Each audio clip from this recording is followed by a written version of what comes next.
I saw this and I thought it was really, really interesting.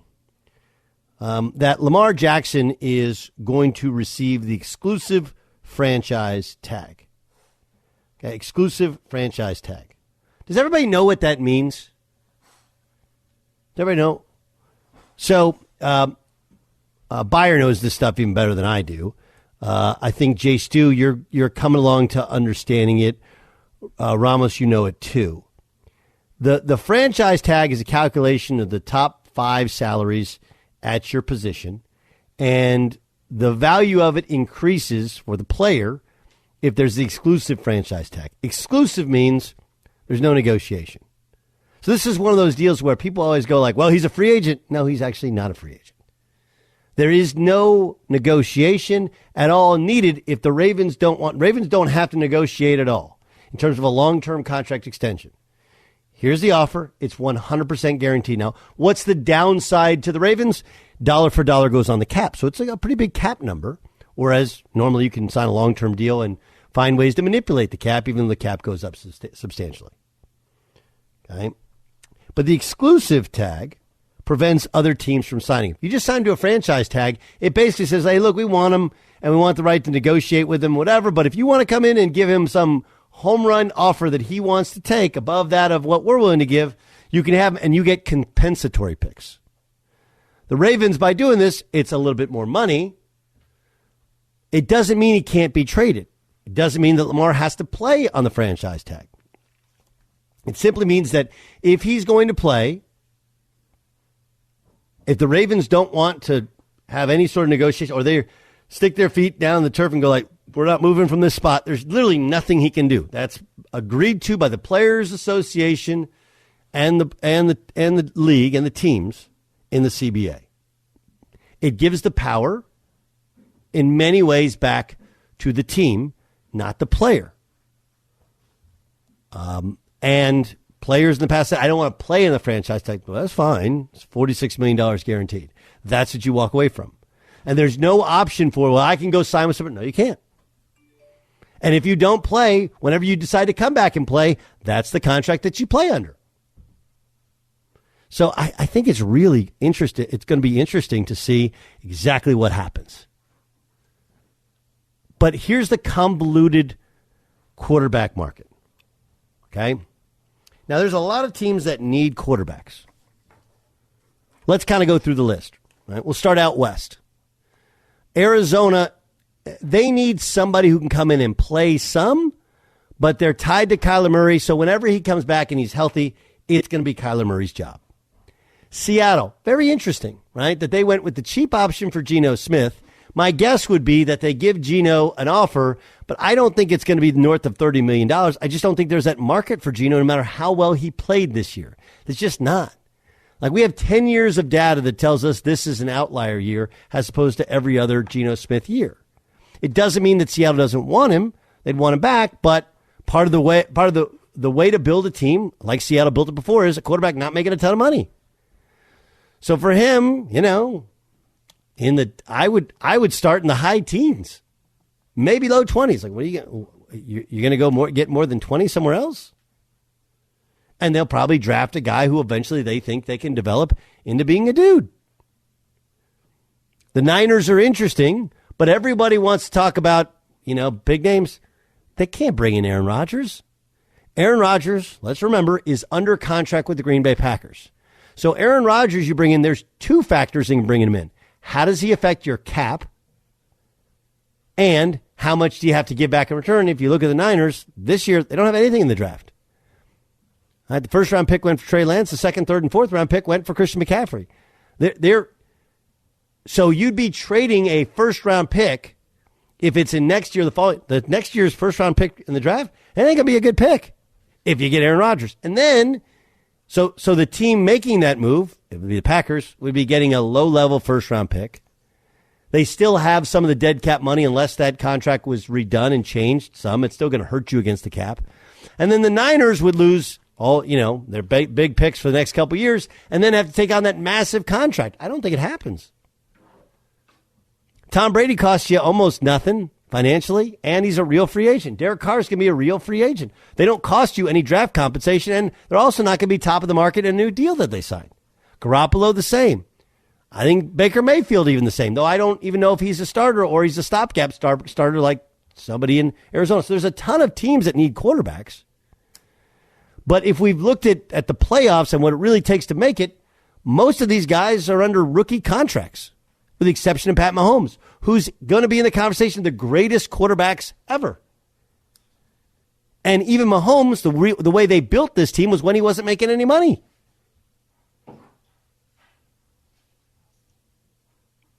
Beyer, what do you think of the Lamar Jackson thing? Is really interesting because you have so many people in the media that have been shouting to the rooftops of what he should get and what he should hold out for and what he should do. The reality is the Ravens really hold all the cards, and any thought that, the Jets would pay a 5-year guaranteed deal, like they would have to do that and give up multiple first-round picks just for the right to get him, and I don't know if that's worth it in comparison to a Derek Carr who, I'm not going to sit here and tell you I think Derek Carr is better than Lamar. There's things he does better. Most of the things Lamar is better than and has better upside of, but he's going to cost you far less, and then there's no draft compensation as well.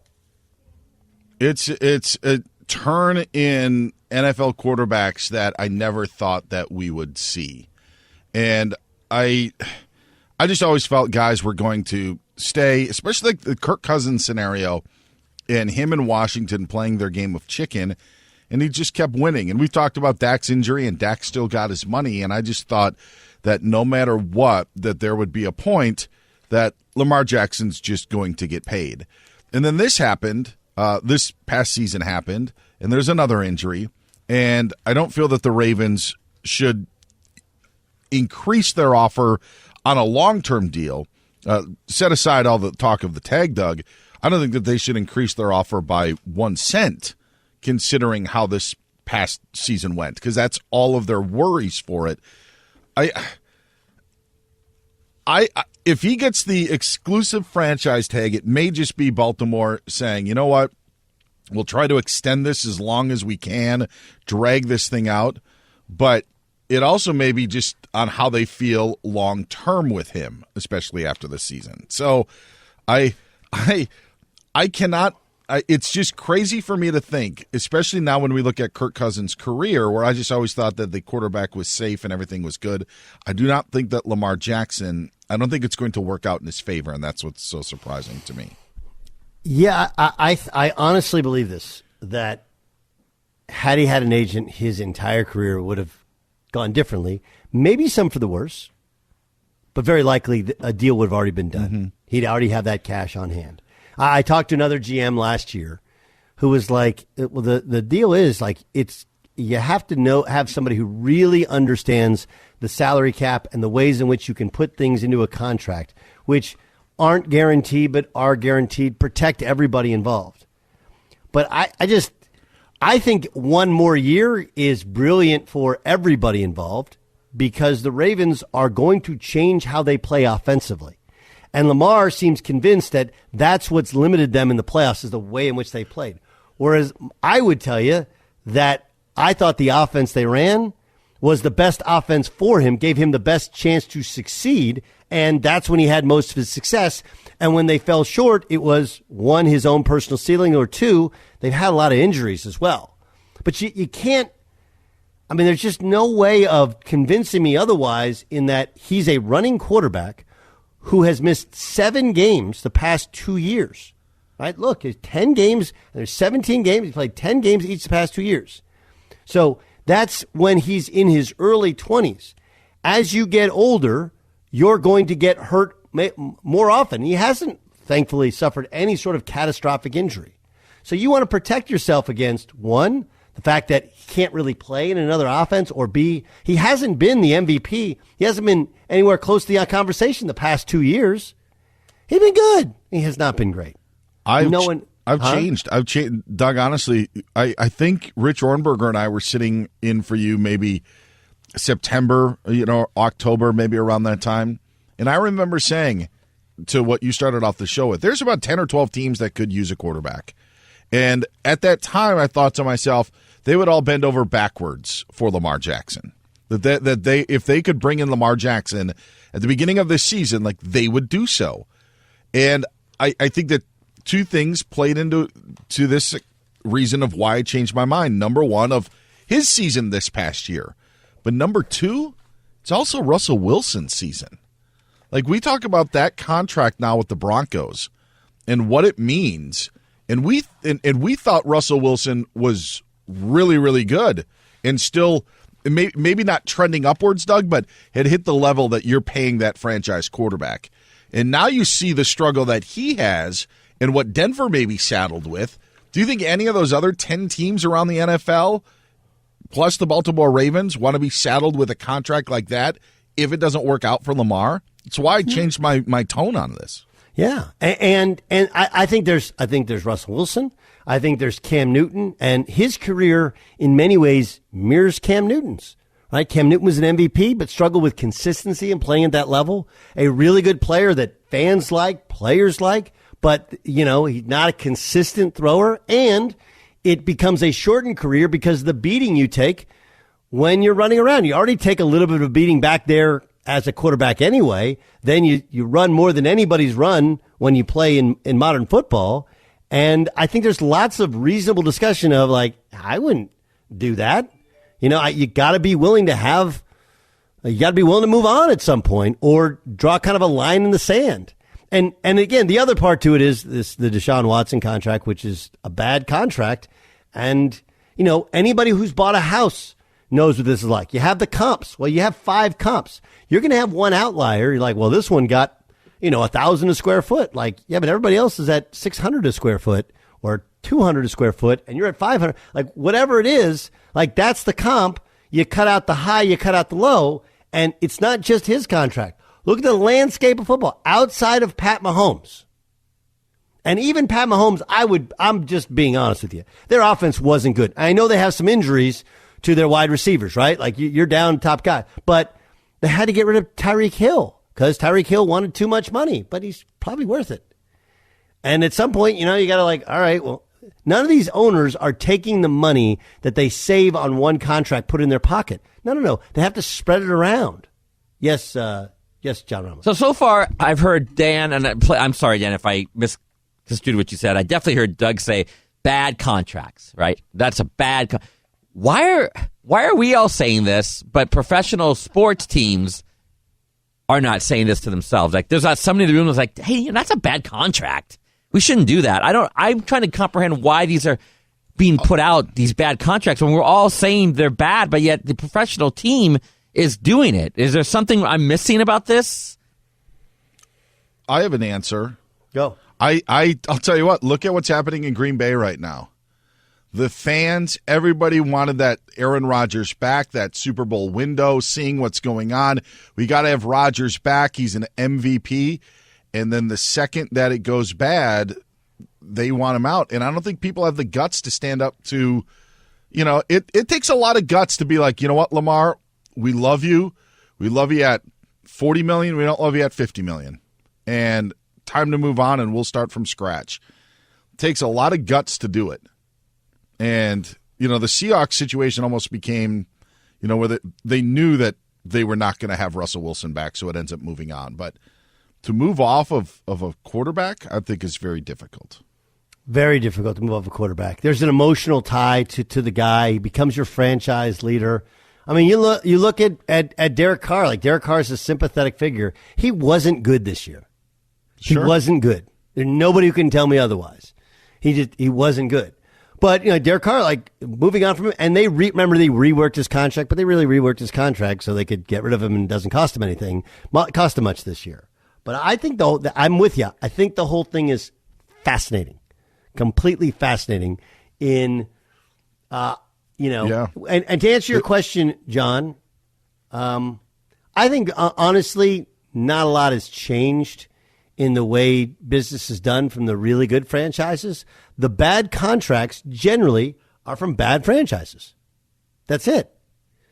Pat Mahomes' contract, we were told, he could have gotten more. Like, well, Brett Veach knows what he's doing.